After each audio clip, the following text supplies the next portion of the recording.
सारे media channel जो हमारे हैं आज की डेट में मेन स्ट्रीम मीडिया वाले, वो पाकिस्तान की महंगाई को, अफगानिस्तान की महंगाई को, बांग्लादेश की महंगाई को उसको दिखाए जा रहे हैं। 2 साल के बाद में देश आर्थिक जो जो ये पाकिस्तान और श्रीलंका को दिखा रहे हैं ना, ये काम आप मेरी बात नोट कर लेना, ये देश फिर भी देख लेगा। 2 साल के बाद में जो भी प्रधानमंत्री आएगा वो यहाँ पिट के जाएगा।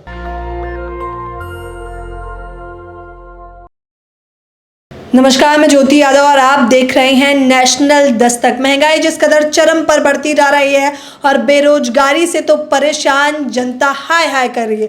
वो गाना तो आपने खूब सुना होगा कि सखी सैया तो खूबन कमात हैं, महंगाई डायन खाए जाते हैं। साफ तौर पर इन दिनों जनता का हाल बेहाल हो चुका है। इस वक्त मेरे साथ किसान नेता, और मैं यूँ कहूँगी जाने माने किसान नेता, क्योंकि किसान आंदोलन में ये एक सक्रिय चेहरा रहे हैं, अपनी बात को भी बड़ी ही निष्पक्ष से रखते हैं। आज तमाम मुद्दों पर लेकर राहुल गांधी का एक ट्वीट था कि किस प्रकार से युवा बेरोजगारी की ओर बढ़ रहा है। वो आए दिन ट्वीट कर रहे हैं, सरकार पे तानाशाही की, सरकार पे कटाक्ष भी कर रहे हैं। इसी विषय पर चर्चा करना चाहूंगी। सर, क्या कहना चाहेंगे? तमाम लोग, विपक्ष तो बार बार चेतावना दे रहा है और बता रहा है कि महंगाई तो बहुत बढ़ रही है, लेकिन सरकार, सत्ता पक्ष शून्य है। देखो ज्योति जी, कि मैं तो ये बात देख के मतलब मुझे हैरानी होती है, जिस समय जो सारे मीडिया चैनल जो हमारे हैं आज की डेट में मेन स्ट्रीम मीडिया वाले, वो पाकिस्तान की महंगाई को, अफगानिस्तान की महंगाई को, बांग्लादेश की महंगाई को उसको दिखाए जा रहे हैं। इनको ये पता नहीं है, अगर ये 40% जो क्रूड ऑयल है हमारा भारत का, अगर रसिया यूक्रेन युद्ध नहीं होता, 1.5 साल से ये चल रहा है, अगर वो ही उसी रेट में आने लगता, सब्सिडी अगर रसिया नहीं देता और अपने जहाज़ों से, अपने अपने पोर्ट से ये अगर यहाँ ट्रांसपोर्ट नहीं करता, तो आप बताओ आप ये आज भारत किस स्थिति में होता। आप आइडिया लगाओ। जब ये क्रूड ऑयल 70 रुपये पे आ चुका है डॉलर प्रति यूनिट में, पर फिर भी ये इन्होंने एक पैसा भी घटाया नहीं। किसी उसको कोई गैस पे कोई सब्सिडी नहीं है या कोई उसमें रिबेट दे दी हो किसी को। उसकी महंगाई देखो चरम पे। और पब्लिक क्या है, देखो पब्लिक को बेचारी पे कोई दूसरा ऑप्शन बचा नहीं है। ये जो नेता कर देते हैं ना, देखो मैं इसमें ये नहीं कहना चाह रहा कि खाली ये इसमें एक ही पार्टी जिम्मेवार है, ये है। देखो भाजपा का तो बड़ा रोल है इसमें, है ही है, क्योंकि इन पे जो मैनेजमेंट है, मिसमैनेजमेंट है ना, वो सारा दिक्कत वो ही कर रहा है। इन पे कोई ना ट्रांसपोर्टेशन का इन्हें पता है, ना रोड वर्क कैसे होता है वो पता है, ना इनको कोई जीएसटी का पता है, ना इनको इनकम टैक्स का पता है, टैक्स कलेक्शन का इन्हें पता नहीं। ये तो आते हैं अपने संसद में आए और मंत्री तो बड़े बड़े बैठे हुए हैं हर एक पद पर और कह रहे हैं वो लेखा जोखा पूरा रख रहे हैं। एक बात बताओ ना, वेटनरी डॉक्टर पे आप और उसका अगर इंसान का इलाज करवाओगे तो उसको तो मरना ही पड़ेगा ना। मरेगा कि नहीं मरेगा आप बताओ। तो ये जो जिसका काम है उसी को साजे और करे तो डंडा बाजे। और ये दूसरे पे बताओ, तो वो कोई सीए हैं क्या? निर्मला सीतारमण ताई जी है हमारी, वो सीए है। वो तो केवल लोन लेने के लिए जाती है फाइल लेके, समझ रहे हैं, IMF से। वो तो अमृतकाल पेश कर रही हैं, वो तो अमृतकाल पेश करती हैं। देखो अमृतकाल कुछ नहीं है। जैसे ये वो बता रहे हैं ना कि मेरी अर्थव्यवस्था 3 करोड़ से ऊपर हो गई। अब 3 करोड़ से ऊपर तो हो ही जाएगी बैलेंस शीट में, जब 120 लाख करोड़ ये विदेश से ले आए, वर्ल्ड बैंक से ले आए, ब्रिक्स बैंक से ले आए, IMF इन्हें दिलवा देता है। तो अपने आप ही जो कोई चीज़ है, मान लो हम लोन ले लेते हैं, लोन ले लेके हमने ज़मीन ले ली, ज़मीन तो मेरी बैलेंस शीट में चढ़ जाएगी ना। किसी को क्या पता है कि लोन ले के लिए या लिए, तो बैलेंस शीट में मेरी में चढ़ रही है। जब एक ऐसा सिगूफा दिखाया जा रहा है कि हमारी सबसे फास्टेस्ट ग्रोइंग इकोनॉमी है। अबे भैया, जब दूसरे का पैसा लाके, लोन लाके अपनी बैलेंस शीट में चढ़वा लोगे तो फास्टेस्ट हो ही जाएगी। ये देखो, देश हमारा अवेयर नहीं है, इतना इन्हें सजग नहीं है, क्योंकि एक डिपार्टमेंट जिसका या जिस पोर्टफोलियो में वो काम करता है ना आदमी, उसी का स्पेशलिस्ट होता है और वही वो जानता है। जो ओवरऑल और ऑलराउंड जीनियस आदमी है ना, वो सब जानते हैं और वो बहुत कम है। बहुत कम का मतलब कोई सैकड़ा में होगा कि कैसे एस्टिमेशन होता है, कैसे कॉस्टिंग होती है, कैसे बिलिंग होती है। ये बड़े बड़े जो प्रोजेक्ट चल रहे हैं ना, आप समझ नहीं रहे कि देश का कह रहे हैं कि आयात निर्यात कर रहे हैं, बिजनेस को बढ़ावा दे रहे हैं, भारत को आत्मनिर्भर बना रहे हैं। आप इतने आंकड़े पेश कर रहे हैं, तो मुझे बताइए इनकी बातों में कितनी सच्चाई है? नहीं, देखो एक बात बताओ ना, गरीब और अमीर के बीच में तो जो खाई है ना, वो तो बढ़ती जा रही है ना। और जो पैसा है उस पर से सारा खिंच के नीचे वाली 120 करोड़ जनता, लेखा जोखा लिख कर लाए हैं बकायदा। देखिए 120 करोड़ लोग हैं, 120 करोड़ लोगों पे कुछ नहीं बच रहा। वो तो बेचारा हैंड टू माउथ हो लिया, तो ला रहा है और खा रहा है। लेकिन ये सारा सिस्टम जो ऊपर वाले 20 करोड़ लोग हैं उनके लिए जा रहा है। ये देखो, ये 15 अगस्त 2022 का ये पेपर है, ये देख रहे हैं। विकास को लगा भ्रष्टाचार का घुन, आर्थिकी पर भ्रष्टाचार का वार। हाँ, 15 अगस्त 2000 जब जिस दिन मोदी जी भाषण दे रहे हैं और ये अखबार पूरा भारत पढ़ रहा था, इसमें ये लाइन है, आप ये देखेंगे ना, ये करके इस पे लिखा हुआ है, देखो पढ़ना इसको। अन्यथा अन्यथा हम कहाँ होते। हाँ, ये हाँ। देखो ना, यहाँ से शुरू करो। ब्रिटेन की संस्था वन के एक अध्ययन के मुताबिक भारत जैसे विकासशील देश हर साल 1 लाख करोड़ डॉलर की रकम भ्रष्टाचारी गतिविधियों में खो देते हैं। आप बताओ ना, ये कौन सा न्यूज़पेपर नहीं, है? ये दैनिक जागरण है, 15 अगस्त 2022 का, जिस टाइम पे लाल किले से भाषण दे रहे थे मोदी जी, भ्रष्टाचार मुक्त भारत जो बता रहे थे कि मेरा भारत भ्रष्टाचार मुक्त है, जिसका बजट आज तक 40 लाख करोड़ पहुंचा है जिस देश का, उसमें 83 लाख करोड़ तो अलग ही है जो भ्रष्टाचार के बलबूते भ्रष्टाचार में खा गया। देखिए, तथ्यों के साथ साफ तौर पर बता रहे हैं, कह रहे हैं पेपर की कटिंग लेकर आए हैं और बता रहे हैं कि सरकार जो भ्रष्टाचार मुक्त करने की बात कर रही है, वो दैनिक जागरण का एक कटिंग पेपर साफ तौर पर दिखा रहे हैं। और भी कुछ लाए हैं। और देखो, जो हमारी बेचारी पब्लिक है वो तो इतनी सेंसिटिव नहीं है, अवेयर नहीं है, लेकिन ये पूरी संसद विधायिका ये सब मर गई। ये देखो ना, ये क्या लिख के दे रहा है पेपर। और ब्रिटेन से जैसे हिंडनबर्ग थी, हिंडनबर्ग के ऊपर तो इतना शोर मच गया क्योंकि पर्टिकुलर वो एक जो कंपनी है या एक एजेंसी है अडानी, उसके अगेंस्ट थी, तो वो शोर मचा दिया। लेकिन ये तो देखो, ये कितना बड़ा घोटाला है ये देश में। इसको क्योंकि ये सारे जो नेता है ना, ये कुछ जानते नहीं।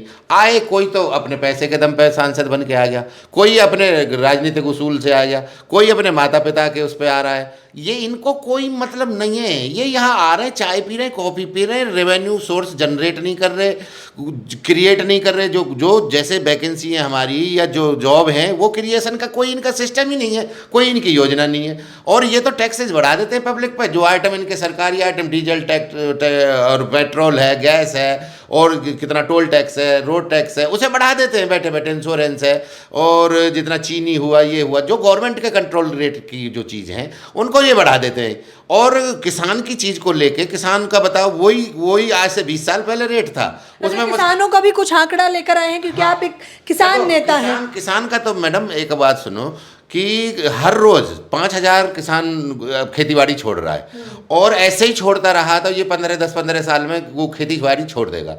ये सारा खेत फिर पूंजीपतियों पे चला जाएगा। अभी CLO जो आंदोलन हमने किया था, तो हम यही बात कह रहे थे कि ये जो अनाज है ताले में बंद होने वाला है। और अभी CLO उसके बन के तैयारी हुए थे, 1 साल ही उसने स्टॉक किया था। और जबकि हमारा बफर स्टॉक और हमारा जो बैलेंस था सरकार पे बहुत ओवर गेहूं था, फिर भी 42 रुपये 43-45 रुपये किलो गेहूं बिका है। केवल एक बार ही अडानी अंबानी का शुरू हुआ है, अभी 1 साल ही हुई है। आपने पिछले साल रेट देखा गेहूं का? और जबकि हम पर कितना सरप्लस गेहूं पड़ा हुआ था, जो एंड में हम निकाला है मोदी जी ने, 2 लाख टन स्टॉक जो था। स्टॉक जो था। तो ये आप इस चीज़ को देख, उसको एक्चुअल में है क्या कि गवर्नमेंट को ना तो बर्थ रेट पता है, या जैसे देश का जो एक सिस्टम है ना, ये इन पे काम नहीं कर रहे। ये तो केवल अपनी सत्ता बचाने पे और अपना टाइम निकालने पे, कैसे ही टाइम निकल जाए। आप एक बड़ी बात कह रहे हैं कि सत्ता बचाने पर ये काम कर रहे हैं। कोई अनोखी बात नहीं है कि राजनीति में राजनीति की जा रही है, और ये दोहरे दर्जे की या फिर पोस्टर पॉलिटिक्स भी चल रही है। तो ये अनोखा नहीं है। कांग्रेस के टाइम पे भी उन पे जो है आरोप प्रत्यारोप लगते रहे। देखो मैडम, कांग्रेस जो थी, मान लो उसने 60 साल राज किया, वो 70 साल में बीजेपी भी थी बीच में, तो 60 साल के लगभग आप 70 साल ही मान लो। नहीं, 70 साल तो अब हुए, 75 साल। उसने करीब 65 साल के लगभग उसका मान लो, और अटल जी की अगर वो काटोगे तो 60 साल राज किया। वो 60 साल में डीजल ही एक ले लो उदाहरण, या आप गैस सिलेंडर ले लो, आप जो चाहो वही आइटम ले लो। और जिस आइटम को आप लोगे, इन्होंने 4 गुने रेट से चल रहे हैं। जो 60 साल में डीजल 60 रुपये पहुँचा, और इन्होंने इनके हर साल के लगा लो, 9 साल हुए, 36 रुपये इन्होंने बढ़ा दिया 9 साल में। 4 रुपये के 9 चौक 36, 4 रुपये बढ़ा के चल रहे हैं।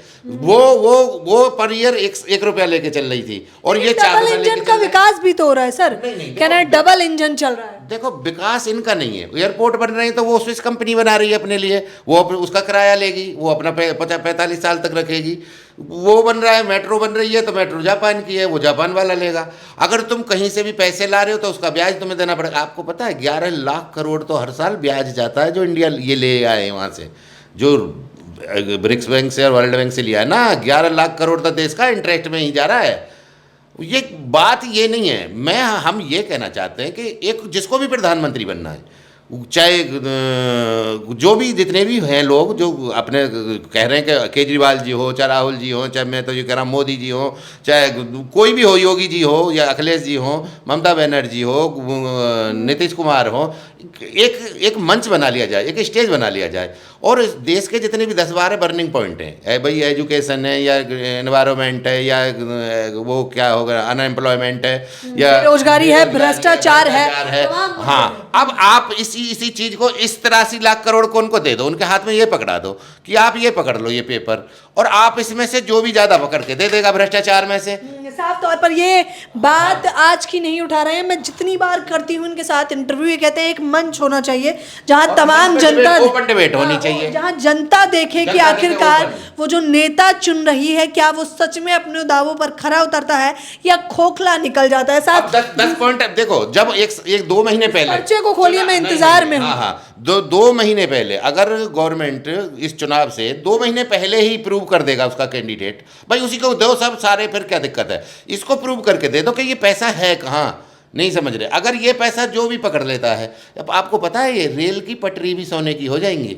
आज देख रहे हो हर रोज एक रेल, जिस दिन से वो हादसा हुआ है ना, हर रोज डी रेल हो रही है एक ट्रेन कहीं ना कहीं हादसे का शिकार हो रही है। क्या पता है, अडानी को 119 रेल रूट देके उसकी बोगियां हैवी, और जो हमारी पटरी है जो पहले बिछी हुई हैं वो पटरी है हल्की, वो हल्की ट्रेन के लिए उसकी बोगी आ रही है भर भर के, हमारी बारी आती है लिमिटेड, उसकी बोगी आती है लंबी है और भर के ज़्यादा आता है या माल भर के आता है, तो वो उसको सेटल, उसको जो रेल है ना, जो रेल बोलते हैं उसको, पटरी को रेल बोला जाता है इंग्लिश में, तो उस रेल को वो डिस्टर्ब कर देती है, तो वो कहीं क्रैक होगी या लेंग उसकी ऊपर नीचे हो जाएगी, जब ऊपर नीचे हो जाएगी तो रेल हादसा होगा ही होगा। बहुत सारी तमाम मुद्दों पे बातचीत कर रहे हैं और तथ्यों के साथ कर रहे हैं, तो साफ तौर पर समस्याएं जिस हिसाब से बता रहे हैं उसका समाधान, निवारण बताइए, क्योंकि तमाम दर्शक देख रहे हैं। नहीं देखो, निवारण एक सीधा है, समझ रहे हैं, ओपन एक स्टेज लगा लिया जाए, इंडिया गेट पे लगा लो या कहीं भी, जहाँ भी जंतर मंतर पे लगा लो, और जिस भी पार्टी का जो भी कैंडिडेट ये चाहे कि भैया मुझे प्रधानमंत्री बनना है, सीधा कह दो भाई हमारा जो ये पैसा जो जा रहा है ना भ्रष्टाचार की जो जा रहा है 83 लाख करोड़, अब जब देश का बजट ही 40 लाख करोड़ का एक साल का केंद्र सरकार का, और 83 लाख करोड़ आता ही नहीं, पैसा ही नहीं आ रहा, तो इस पैसे को जो पकड़ के देगा भाई वो ओपन हो जाएगा, 2 महीने पहले हो जाएगा, और जब तक ये नहीं होगा तब तक ये देश चलने वाला। 2 साल के बाद में देश आर्थिक जो ये पाकिस्तान और श्रीलंका को दिखा रहे हैं ना, ये काम आप मेरी बात नोट कर लेना, ये देश फिर भी देख लेगा। 2 साल के बाद में जो भी प्रधानमंत्री आएगा वो यहाँ पिट के जाएगा। साफ तौर पर एक ओपन मंच होना चाहिए, यानी कि खुला मंच होना चाहिए, उस मंच पर तमाम नेता, महंगाई रुकेगी नहीं ना, एक मिनट सुनो ना, महंगाई रुकेगी नहीं। जैसे ही ये डीजल पेट्रोल पे बढ़ाते हैं, इनकी जो भी गवर्नमेंट की जो संस्था हैं या गवर्नमेंट के जो प्रोजेक्ट जितने भी चल रहे हैं, उनकी लागत बढ़ जाती है ऑटोमेटिकली। जब उनकी लागत बढ़ती है तो फिर मनी की ज़रूरत पड़ती है, फिर मनी की ज़रूरत पड़ती है तो फिर ये उस पर पब्लिक पर डाल देते हैं, फिर बढ़ा देते हैं किसी ना किसी पर, या तो GST बढ़ाएंगे या उस पर उसके टैक्सेज में किसी ना किसी तरह का से बढ़ाएंगे, या पेट्रोल डीजल पे बढ़ाएंगे। मतलब इन पर कोई भी इनके समझ में वो चक्र नहीं आ रहा है। साफ तौर पर समस्याएं तो हैं, लेकिन इन लोगों के पास समाधान नहीं है जिसका भुगतान आम जनता को करना पड़ रहा है।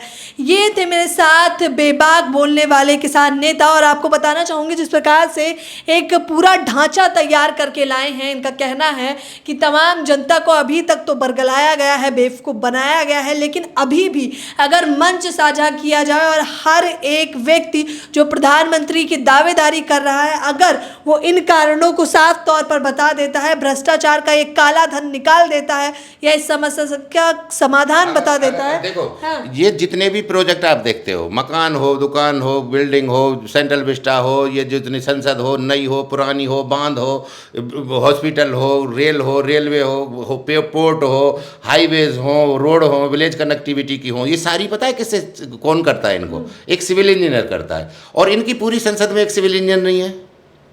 समझने की कोशिश करो कि अगर हॉस्पिटल खोल दिया आपने और हॉस्पिटल में डॉक्टर नहीं है, आपका इलाज केवल वो ही कर रहे हैं इलेक्ट्रीशियन आके कर गया, कुछ चीज लगा गया, कुछ वो लगा गया, तो क्या उसका इलाज हो जाएगा क्या मरीज का? देखिए साफ तौर पर ये बड़े बड़े सवाल जो आप लोग तमाम लाखों लोग देख रहे होंगे, उनसे मैं पूछना चाहूंगी, जो किसान नेता मुझसे पूछना है, जो सत्ता पक्ष में लोग हैं, ये सीधे सवाल, तीखे सवाल उन्हीं लोगों से हैं। फिलहाल इस खबर के बारे में आप लोग अपनी प्रतिक्रिया देना बिल्कुल ना भूलें। मेरे साथ बातचीत करने के लिए आपका बेहद शुक्रिया। धन्यवाद। कैमरा पर्सन तौहिद के साथ ज्योति यादव, नेशनल दस्तक। नेशनल दस्तक की आपसे गुजारिश है कि अगर इसको बचाना चाहते हैं तो नेशनल दस्तक को सब्सक्राइब करने के लिए रेड कलर के सब्सक्राइब बटन को दबाएं, फिर बेल आइकन की घंटी दबाएं। नेशनल दस्तक को बचाने के लिए बहुत जरूरी है कि हर खबर को शेयर करें, लाइक करें, कमेंट जरूर करें।